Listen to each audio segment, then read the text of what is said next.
Narito na ang mga pinakamalalaking balita sa One North Central Luzon ngayong Lunes. Babae nambato ng kotse, driver ng kotse gumanti at pinagahampas ang bahay ng babae. Presyo ng bigas sa ilang pamilihan nagsimula ng tumaas ng piso hanggang 2 piso ang kada kilo. Hulihan ng baboy, tampok sa Adibay Festival 2024 sa Benguet. At comfort food ngayong amihan season, ikaw ba'y Team Kaliskas o Team Bulalo?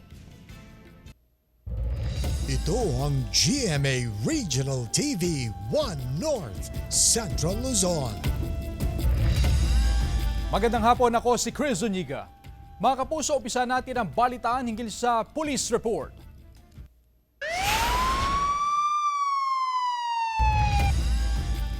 Pasintabi po na agnas na bangkay ng isang lalaki ang natagpuan sa irigasyon sa Bacara, Ilocos Norte. Tutukan sa report.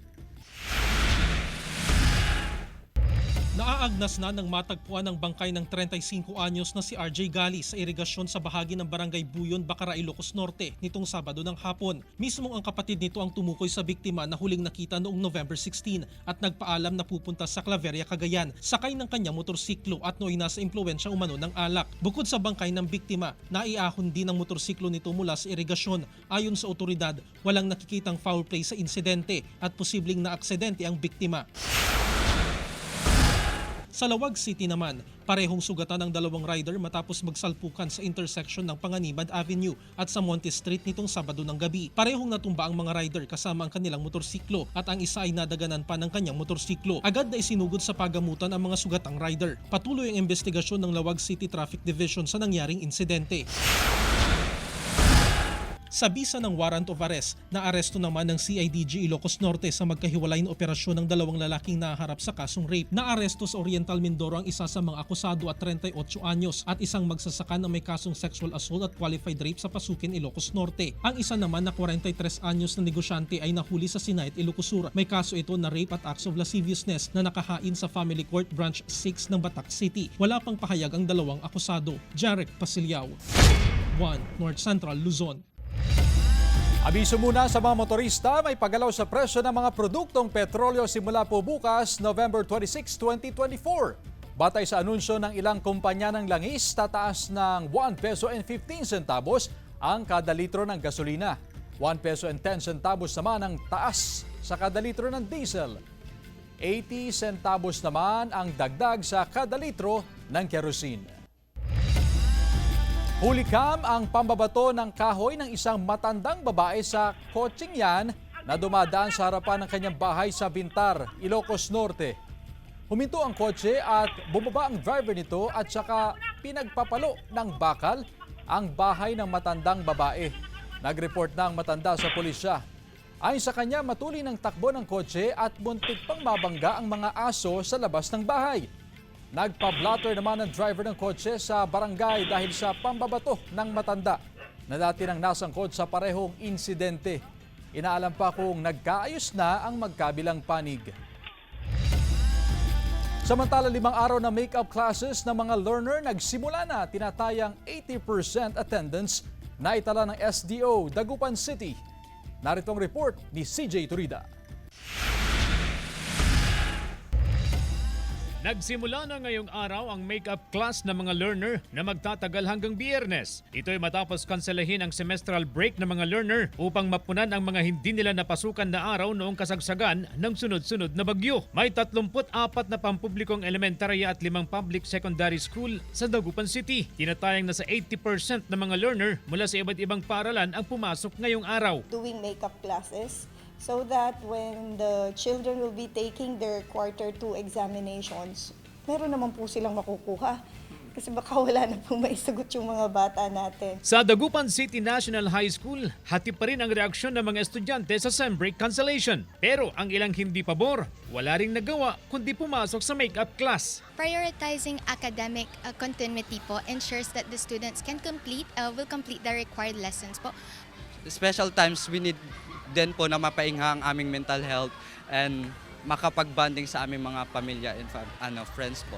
Bukod sa klase ng mga learner, naapektuhan din ng sunod-sunod na kalamidad ang iba't ibang aktibidad ng Division Office tulad ng DCAA Meet, Festival of Talents, Encampment ng Boy Scouts of the Philippines at pati ang Quarter 2 examination atrasado na rin. Maraming schedule ang dapat isaayos sa DepEd, medyo intertwined na, no? Because there are some trainings that were already set long before. Sa tala ng SDO, 14 na araw ang hindi napasukan ng mga learner dahil sa sunod-sunod na kalamidad. Sana raw mahabol pa ng mga learner ang kanilang mga aralin. Bukod sa make-up class, isa rin sa mga posibleng ipatupad ang pagdagdag ng oras sa bawat asignatura. Kasama si Henry Duminsil, CJ Torida, One North, Central Luzon. Ito ang GMA Regional TV 1 North Central Luzon.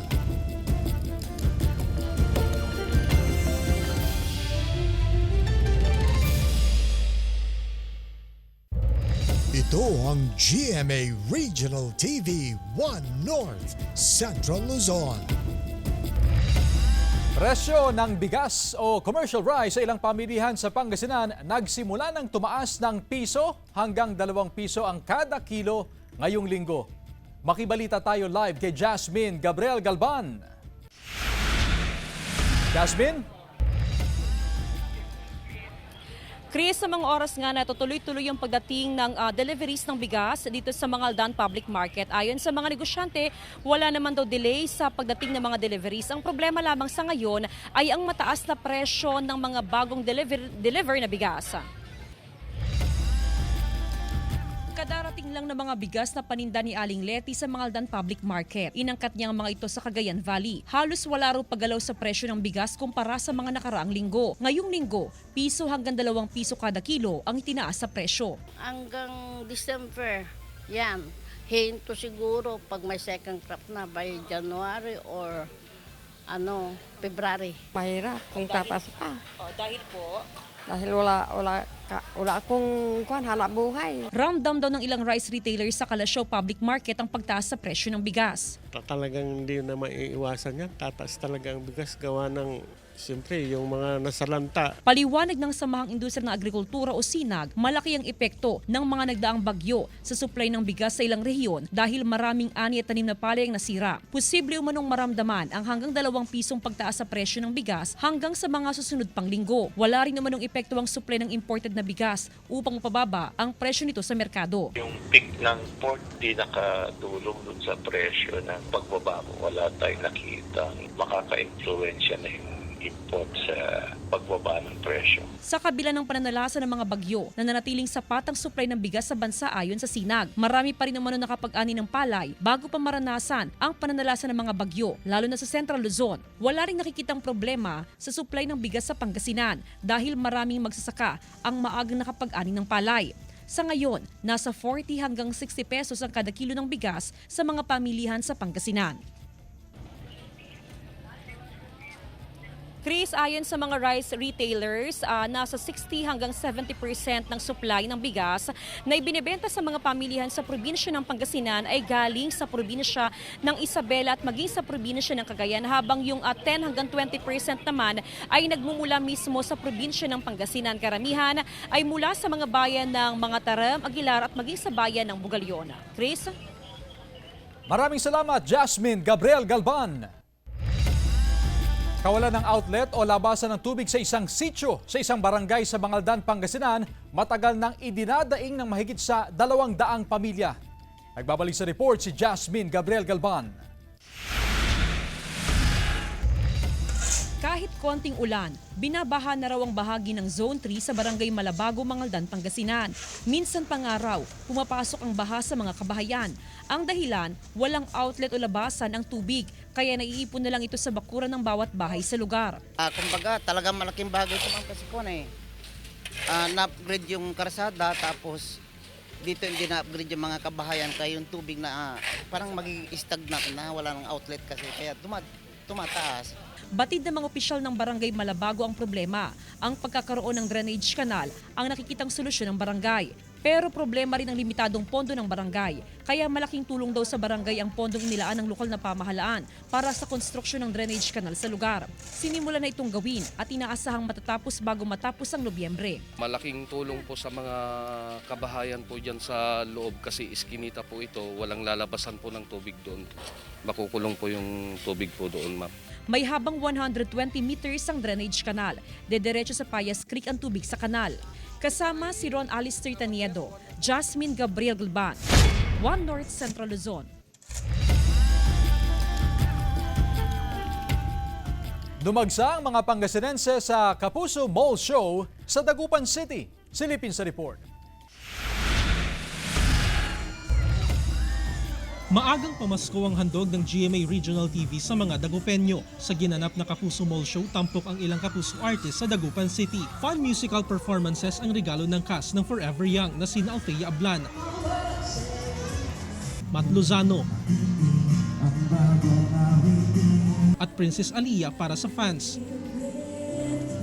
Well, syempre, di ba yung mga Dagupenyos talagang every time na nagpupunta ako dito to perform, palagi talagang buhay na buhay ang crowd. Ang sarap-sarap, di ba? Agree. Ako as always, favorite ko talagang Pangasinan kasi grabe yung energy ng mga tao. And nakita namin yung mga sumusuporta at nagmamahal sa Forever Young. Actually, second time ko na din dito and sobrang nag-enjoy ako as always. And sobrang sarap pala ng pagkain dito. Oh my God. Mataas na energy ng crowd naman ang sumalubong sa cast ng Pulang Araw na sina Jay Ortega at Rio Nagatsuka na super game na hinarana ang fans. Masaya kami at naparito kami. Ako for the second time around sa Pangasinan. Sobrang lakas ng boses, everything was hype up kaya good. Hindi rin nagpahuli sa kasiyahan ng isa sa mga aabangang cast ng upcoming Kapuso series na prinsesa ng City Jail na si Will Ashley. Host ng palabas si sparkle artist Cheska Fausto na mapapanood din sa prinsesa ng City Jail. Sobrang nakakatuwa. Siyempre, grabe yung pag-welcome nila sa amin dito sa Dagupan eh. And first time ko dito and I'm sure na babalik talaga ako dito. And as always, sobrang saya, especially hearing everybody like scream and participate. Jarek Pasiliao, One North Central Luzon. Ito ang GMA Regional TV 1 North Central Luzon.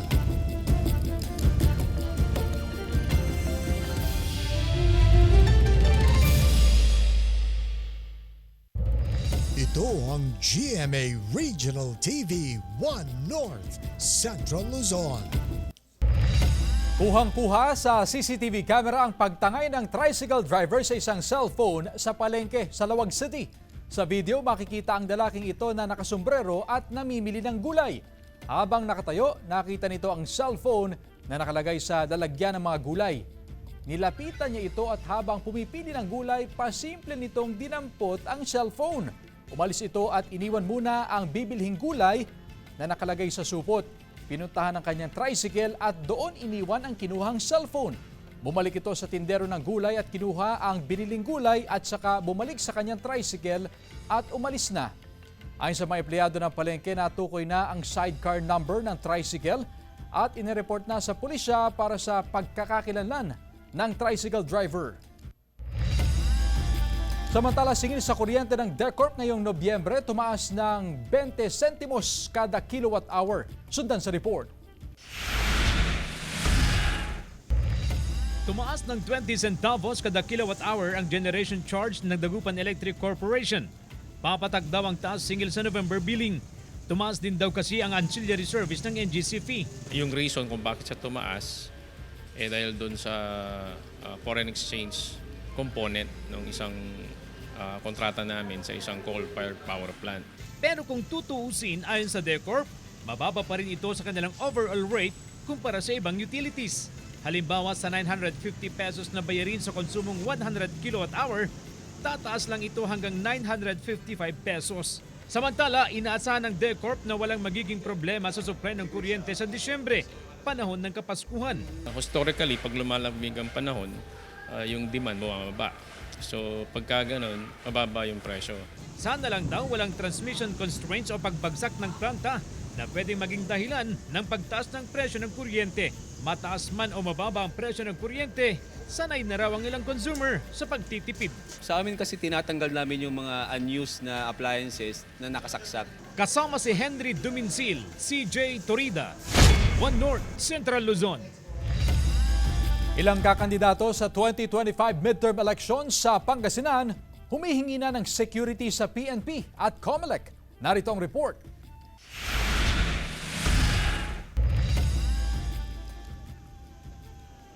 Mahigit isang buwan matapos ang filing of Certificate of Candidacy, ilang kakandidato sa Pangasinan ang sumulat o nakipag-ugnayan sa Pangasinan PPO para mag-request ng police security. Pero ayon sa pulisya, hindi ibig sabihin na mayroong request ay automatic na mapagbibigyan ang mga kakandidato. Una sa dapat umanong malaman ay kung meron talagang threat o banta sa buhay ng kandidato. Meron, pero may mga requirements kasi o i-forward at saka i-endorse na lang namin doon sa taas. So kami pa rin magkakandak ng threat assessment sa level ng PNP. Depende yan sa assessment kung kinakailangan talaga niya ng security or hindi na. Bukod sa PNP, ipapasa pa sa COMELEC ang request ng kandidato. Sa ngayon, wala naman umanong namomonitor na banta sa seguridad sa probinsya ng Pangasinan at maging sa rehiyon. Wala naman silang nababanggit or namomonitor na ganyan. Kasi sila naman kung may mga ganyan ay sinasabi naman agad sa atin. Bago matapos ang taon, inaasahang magkakaroon ng Joint Peace and Security Coordinating Committee meeting ang COMELEC, AFP at PNP. Kabilang sa posibleng pag-usapan ay ang mga lugar na isa sa ilalim sa areas of concern. Sa ngayon, tuloy-tuloy isinasagawang threat assessment ng Pangasinan PPO para malaman kung posibleng madagdagan o mabawasan ang mga lugar na nasa areas of concern sa probinsya ng Pangasinan. Pwedeng madagdagan yon kasi nga, di ba, continuous naman yung monitoring natin sa kanila. So habang nalalapit na yung halalan, nagkakaroon ng intense ng yung situation. So pwede rin na mabawasan din yon. Kasama si Jing Dakanay, Jasmine Gabriel Galban, One North Central Luzon. Kabi-kabilang tulong naman mula sa pamahalaan ang natanggap at inaasang matatanggap pa ng pamilya ni Mary Jane Veloso sa Nueva Ecija. Nitong Sabado, personal na binisita ni Department of Migrant Workers, Secretary Hans Leo Cactac, ang mga magulang ni Mary Jane sa kanilang bahay sa General Mamerto Natividad sa Nueva Ecija. Kwento ni Nanay Celia Veloso, personal na nag-abot ng tulong pinansyal si Secretary Cactac sa kanila at nangako pang magbibigay ng karagdagang tulong para sa pagsasaayos ng kanilang bahay. Bibigyan din umano ng scholarship ang mga anak ni Mary Jane para makapagtapos sa kanilang pag-aaral. Makakatanggap din ng scholarship mula sa TESDA hindi lamang ang mga anak ni Mary Jane kundi pati na rin ang iba pang pamilya Veloso. Hindi pa malinaw kung kailan makakauwi sa bansa si Mary Jane. Ito ang GMA Regional TV 1 North Central Luzon.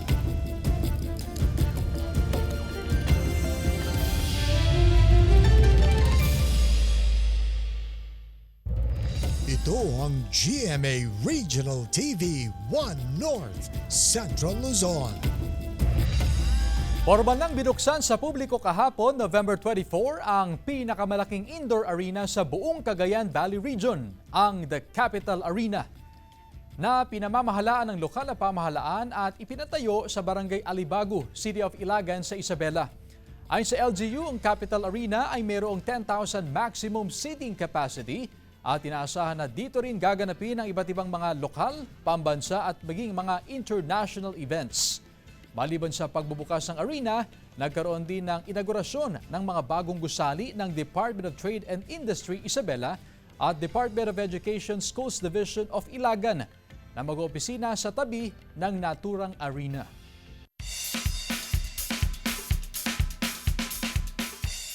Napuno ng kasiyahan ang pagdiriwang ng Adibay Festival sa probinsya ng Benguet. Isa sa mga highlight ang tradisyonal na laro, ang hulihan ng baboy. Nakipaghabulan sa baboy ang mga kalahok na sumasalamin sa mayamang kultura at tradisyon ng mga taga-Benguet. Pagkatapos ito, sabay-sabay na kinatay ang mga nahuling baboy at siya ring pinagsaluhan ng lahat. Ito ay ang tradisyong tinatawag na wat-wat, kung saan naghahain ng handa para sa mga mahalagang okasyon sa Cordillera.